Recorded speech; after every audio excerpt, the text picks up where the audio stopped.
Welcome to a chef called Rhonda. I'm Rhonda, and this is my kitchen. And today I'm going to teach you how to make almond paste. You can find packaged almond paste in the baking aisle at most grocery stores. It can be pricey, however, but with some almond flour and a few other pantry staples, a do-it-yourself almond paste is just 5 minutes away. Follow the simple steps in my cooking show today, and you will quickly decide you will never need to buy almond paste again. Let's grab our trusty wooden spoons. Let's all meet back in the kitchen while I show you how to make almond paste for this holiday season. Okay, welcome into the kitchen.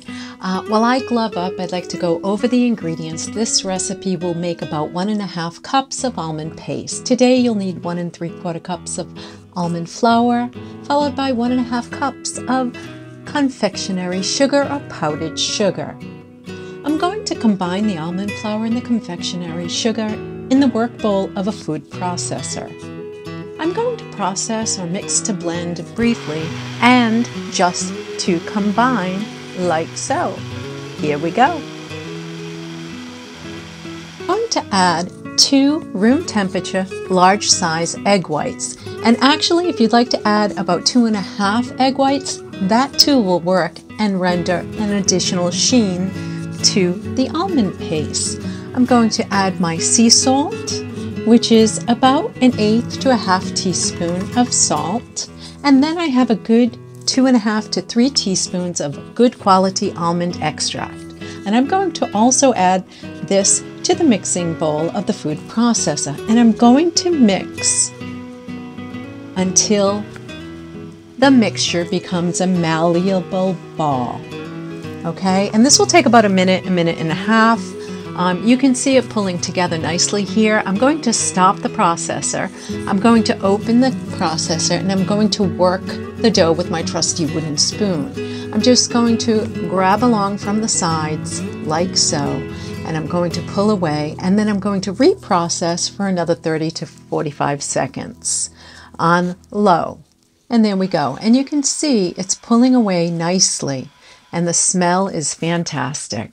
Okay, so next I'm going to remove the almond paste into a nice mixing bowl with a nice silicone spatula, as seen here. Grabbing the trusty wooden spoon to clean the silicone spatula ensures that we get every tiny bit of that luscious almond paste. There we are. This recipe is easy. I'm going to tear off a piece of plastic. I'm going to grab the almond paste with my hands, and I'm going to form a nice rounded ball.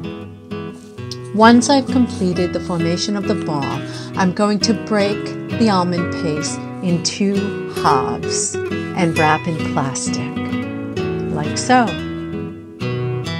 I wanted to say thank you for subscribing to a chef called Rhonda. It's always healthy, always delicious, and always fun. I'd like to wish you and yours a wonderful Merry Christmas and most joyous New Year. I'm going to wrap each half in plastic.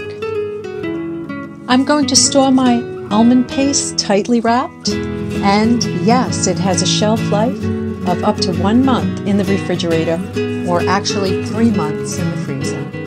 And there we are. Thank you for watching today's cooking show, How to Make Almond Paste.